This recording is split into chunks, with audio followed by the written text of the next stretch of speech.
Welcome to our newest episode of the Lebanese Physicians Podcast. And today we will be discussing developing medical education programs internationally and in under-resourced countries.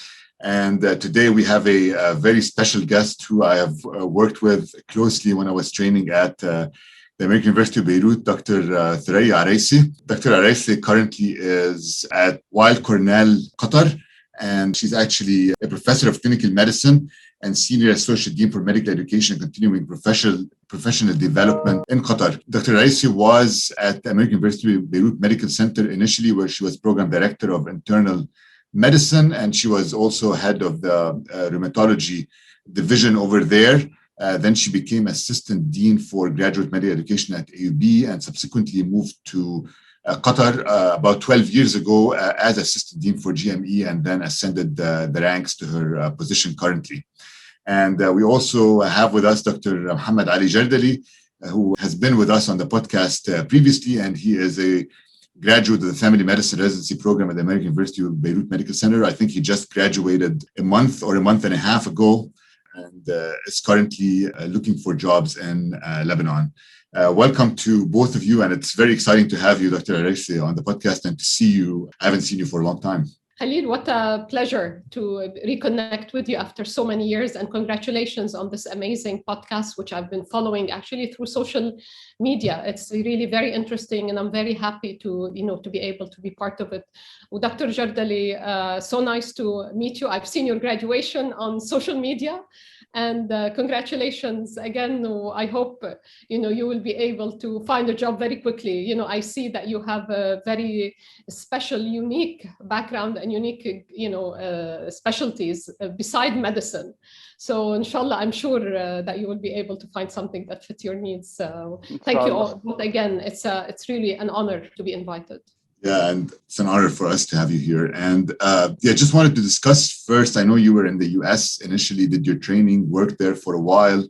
And then what prompted you to initially move to Lebanon and subsequently get involved in medical education over there? Well, yeah, I did do my residency and my fellowship in the US. And it's, when I finished my fellowship, it was at a point where I had to make a decision of whether to stay in the US or to return to Lebanon. I think for many of us who are now expats and who had trained in the US, returning to Lebanon and serving the country is always a dream, I have to say. And I was very fortunate, both for my husband and I, we were both very fortunate to be offered actually both of us positions at AUB, which was for us a dream come true because, AUB is an alma mater that for many of us who've trained there, it's very close to our hearts. We want to, pay back what AUB has given us. So it was a great opportunity to return. And at that point, really, the decision was not difficult at all. Do you stay in the US or do you return and serve your home country at AUB? And, it was very easy for us to make that decision for my husband and I and return, to AUB. So that was the drive. It's that passion to return. Yeah. Yeah, similar to all of us, I think. And subsequently, how did you get involved in medical education at AUB? Yeah, that was very an unexpected turn in my career. I was trained as a physician scientist at the NIH. My fellowship was really in clinical research. I was embedded very deeply and heavily in clinical research in the US, specifically at the NIH. And in the back of my head, my dream was returning to AUB is to set up an infrastructure for clinical research. So, but again, I was young and very idealistic at that point. But as soon as I returned to AUB, what struck me most was seeing so many of the students and the residents wanting to leave the country. It was at a time when I was very passionate about returning, but yet when I hit the ground, it was really appalling to me how many people still want to leave the country. The country was clearly in a different situation than it is right now. It was after the 1990s. I returned in late 1997, early 1998. Things were getting better. The economy was starting to improve. So I was struck by that, and I started talking to the students, to the residents. And as you all know, brain drain has so many causes for it, many of which clearly are not under our control as physicians or educators or even leaders in healthcare institutions or universities. But one of them struck me the most, that many of the residents said, if we had a structured residency program that is similar to what's happening in the US, something where we feel we're all getting similar education, where something that might lead eventually to being accredited or getting, certified by the American board, then that might help us stay. Because, the people also want to feel that they're getting that quality education, that structure. And this was truly the beginning. I was a chief resident during my residency. And I had, that was the beginning, those who've done chief residency, it is usually the beginning of training in leadership. So I had some insight of how do you structure a residency program. Went to the chair of the department, who was extremely supportive. And he basically said, go for it. And this is how it started, basically. It started based on perceived needs of the community, of the residents and the students at AUB and in the Department of Medicine. And I think the project was very successful because it met the needs. That was one reason. But I think more importantly is because of the support that I have received from the chair, from the faculty, from the residents themselves. I mean, we talk nowadays about co-production, that idea didn't exist then, but truly it was a co-production of the whole community coming together, and the chair changed and a new chair came in and he was equally supportive as well. And so it built a community that grew beyond the Department of Medicine into the institution. And I was asked then to move from the department to the leadership position at the Faculty of Medicine to help build the infrastructure for the institution for all of the residency program. So it was an opportunity, basically. People ask, did you continue to do research? Yes, I did continue to do research, and I still continue to do research. But clearly, I became more of a clinician educator rather than a clinician scientist, and my career continued in that direction. As a recent AUBMC graduate, I can attest that almost all programs now are ACGMEI accredited, and it's something that a lot of the residents are proud of at AUB. And you discussed how you did a fellowship at the NIH and how you did the chief residency year. And I wanted to ask you, what is the role of the chief resident here in the medical education journey? Because there is no fellowship in medical education, right? So how do you see the path into medical education? No, there are fellowships in medical education per se, but you're asking at AUB, I guess there was no fellowship in medical education. When I was there, I believe there is now, and I can't talk to that, but I can tell you that the chief residency is actually one of the most, in my mind, it's a very important stepping stone towards future leadership in medicine. So chief residents, can be involved in medical education, but can be involved in many other things. They can be involved in quality, for example. They can be chief residents for outpatient. When I was at AUB, actually, there was a chief residency before, but I strengthened it significantly. And what happens in chief residency is that the relationship becomes very interesting between the program director and the chief residents, because it also goes beyond what the chief resident does. It becomes also a mentorship relationship between the program director and the chief residents. And up to now, actually, I have a very close relationship with the chiefs. We call them my chiefs, who were, when I was a program director. So I think it's a very important year. Again, whoever agrees or decides to become a chief resident, I think they need to have the passion for work, and they need to be, willing, to become, if you wish, future leaders. I think chief residency years would be also a little bit more helpful. If it's a little bit more organized and focuses a little bit more in a formal way on the development of leadership skills in a formal way of the chief of residence, because this is how I see it. And if you see a lot of people who've had future positions in medical education or otherwise, if you look back at their careers, you find many of them actually have been chief residents. So I hope I answered a little bit of what I'm looking for. You did. It's like a small, group of chief residents who become like the future leaders, like you said, whether it be medical education or other ranks of leadership. It makes sense, definitely. And then I remember, you were program director of internal medicine at AUB when I was doing my medical school and then internship there. I know how much the chief residents, a lot of them, I know you're still very much in contact with. Some of them are back in Lebanon. Some of them are all over the world now. And so what prompted you? I know Weill-Cornell was opening in Qatar, right? And then you moved there, I think, when it was opening up, right? So how did you decide to end up moving there? Well, I see myself as a builder, and it was a fantastic opportunity to be able to participate in building a new program in Qatar. And it was really the first medical school. So building a new program, building the first medical school, and also building something in the region. I'm very passionate about building the healthcare workforce in the region, trying to maintain the healthcare workforce in the region. So it was truly, I felt it was a wonderful opportunity and honor to be recruited to go to Weill-Cornell in Qatar in late 2008, early 2009. What advice do you have for international programs, and what advice do you have maybe for under-resourced countries, given your experience? I think clearly one of the major decisions that has to be made is whether there's a need, and why are we building a medical education program?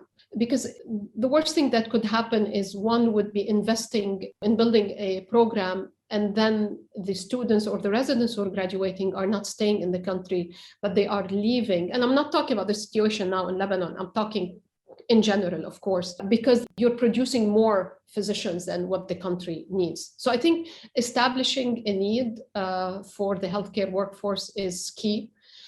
And the second piece is making, as one builds a medical education program, ensuring that that medical education program links to the needs also of the healthcare and the healthcare workforce.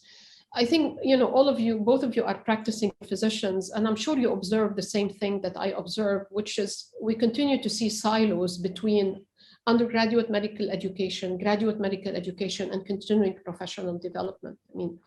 In the ideal world, if you're building something new, it would be very important from the get-go to be able to have a seamless, basically, transition, even intellectually, as you're building something between all of those three sections in the continuing of the medical education.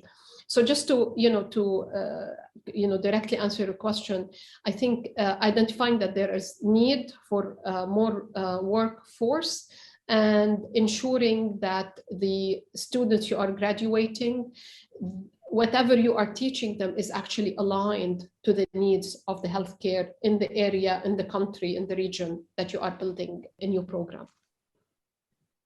And I think you've built a great program. Slowly, I think it's been up and coming, and a lot of the medical students from who are graduating from over there are actually ending up moving to the United States or other countries for training in very good programs. And I guess also you were involved not only in Qatar, right? You were also involved in building or helping build medical education programs in other countries too. Well, I have worked regionally with other countries, regionally in more as in an advising capacity, basically. But definitely, again, when there's an opportunity basically to share our experiences regionally, why not, right? It's always a plus. Ultimately, the world now is very open and very global, and what happens. This is how I look at the world. What happens in one part of the world affects the other. Look what's happening with the pandemic now. So if we can all participate and work together to improve the quality of medical education, ensure that we share resources, we share expertise, I think that's the way in my mind, should be working together. And I think it's relatively easier when there's a lot of resources in a country. What do you think are the barriers to building good medical education programs in under-resourced countries? Yeah, of course, resources are important. I think the most important thing, to be honest with you, is vision. Vision doesn't need resources. So, having the right vision. Basically, what I'm going to say is going to sound very minimalistic, but really going to the basics is having the right vision, having the right team, basically to build, realizing that you need to build an infrastructure, making sure that you recruit the right faculty, that you recruit the right students, whatever is the need for the country. I think those are the basics. And of course, I'm not underestimating the need of the resources, but the resources alone are not sufficient actually to make a strong program. So just deciding to build a medical school because one wants to build a medical school, I don't think that's enough, even if you have all of the money in the world. So I think this is what's made the program here so successful. There's a very important vision actually beyond our success actually that has made us so successful, and the outcome of our students be, as you said, Khalil, they're doing extremely well, outside Qatar and inside Qatar. What you said really makes sense, especially about like the full picture of undergraduate medical education, graduate medical education, and continuing medical education. We tend to think of them as fragmented sections when you're right, there is like a full continuum. So I really like what you said. And I wanted to ask you, maybe we can transition a little bit to talk about like the role of new media and specifically digital education. Right now, we're hosting a podcast. You're very active on Twitter, LinkedIn. So how do you see the role of new media and digital education maybe in democratizing medical education in general? I have to say I am a novice in social media. I keep trying to learn how to have a better voice on social media. So I'm getting better. I think it's a skill that my generation doesn't come to us naturally. I learn a lot from my younger colleagues and my student. I call this reverse mentoring. And I think it's really important right now in this century at this time, actually, to learn about the digital media from the younger generation. But I'm getting there. So thank you for noticing that I am in social media. I'm work in progress when it comes to that. But no, absolutely. I do follow, by the way, and I'm going to look back and tell you how that would fit. I do follow many of the Med Twitter, I want to call them experts because I see myself as a novice, actually. For example, there's a physician in Boston. I'm not going to be saying, advertising for anyone, but I think he's awesome. And he writes about pathophysiology, and I follow him on Twitter because this is how I remind myself on regular basis about the pathophysiology of diseases that I don't even basically deal with anymore. But as still I'm an internist at heart, so that kind of helps me keep up and remind myself about the pathophysiology of, hepatitis or gallbladder disease or interstitial pneumonitis. I also listen to podcasts. There are several podcasts, for example, that I listen to where they summarize articles from journals. And I'm sure you're the same as many physicians. We really don't have the time to be able to read all of the journals to come our way. So I listen to them. So how does it link back to, to answer your question? I think there are specific quality evidence-based podcasts, individuals who tweet that should be or could be highlighted as resources for our students to go to as they are learning in a specific course or in a specific clerkship. Having said that, I don't think as a medical education community in general, all of us are ready to take that step forward. I think many of us in education, in medicine in general, we like tradition. And tradition is good. Believe me, I love so many things about tradition of education. Yet, I think there's a lot of good things that are happening. I think the biggest challenge is how do you curate this material and hand it over to a student and to a resident, so that that this material that's curated is of high quality, versus, especially for a student, I worry more about the student than the residents, versus them just going all over and not being able to decipher what is good and what is fake, basically.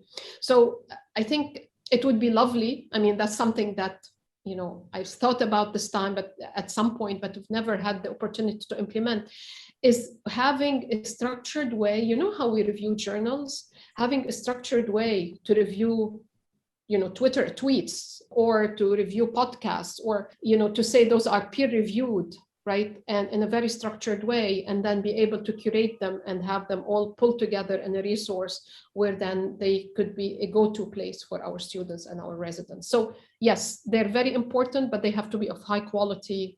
And we as educators have to be comfortable pointing the students to them. I think that the American College of Physicians gives credits actually for a few podcasts. If you listen to them and sign in on the ACP website, they give you credit. So I think there is a move in the direction of accrediting the high quality podcast that you're talking about. I definitely agree. But as someone who comes from an engineering background, I'm still surprised at how rigid the medical establishment is sometimes, and how it resists change. It still surprises me. But we are moving in that direction, definitely. I mean, I like the tension. I think the tension is important because we take care of people, right? So that tension is having people who are resisting and having people who are early adopters. I think that tension really keeps us kind of in the middle, as long as we don't get stuck there and move forward. But I think there's also a value for that tension at the same time.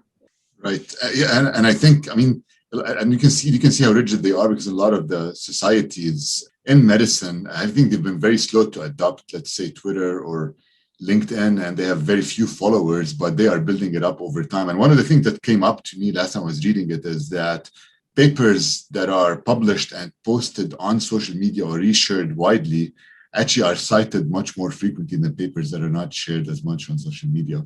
And just before we end, I think I was just going to take your advice, or the advice that you have for medical colleges in under-resourced countries. I mean, I know it's hard, and probably in Lebanon right now, that's what worries some of us too, is with the limitation of the resources in Lebanon. What would be your advice for the universities or colleges there to try to maintain the level of education that they have maintained over the past 20 or 30 years? I think try to maintain the infrastructure and try to maintain and support the faculty. Basically, the faculty is the core, is the spirit of, we are a university. University is made of faculty and students. So I think trying one's best to maintain the infrastructure and maintain the faculty are key, especially in a place like, home in Lebanon at this point, to maintain that quality.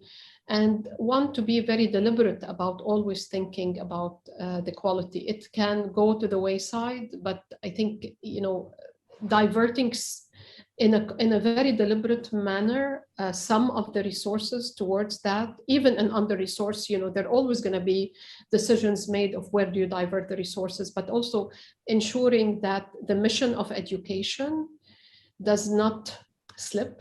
Because typically, education is the weakest link. Thinking about it, being deliberate about it, keeping that infrastructure despite the challenges, I think, and taking care of the faculty. I think this, in my mind, those are very important as one transition from the crisis situation right now that's happening in Lebanon to, inshallah, a better place in, soon. Yeah, I agree. Inshallah. So inshallah soon. So being deliberate, being aware, and not losing sight of, that mission needs some funding for it. And I know that's not difficult. I know that's not easy. I'm sorry. I know that's very difficult. But yeah, currently, I think in this situation, it's a bit difficult, but hopefully people will adjust to the crisis and potentially try to come out of it.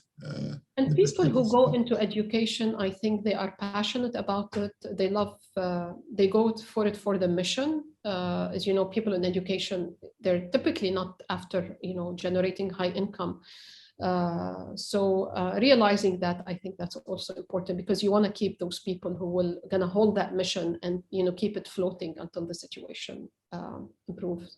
Yeah, thank you. Thank you to both. Thanks to both of you for being on this podcast. And I hope people learned about developing medical education programs in multiple different countries with different resources. So thanks to both of you for being on this podcast today.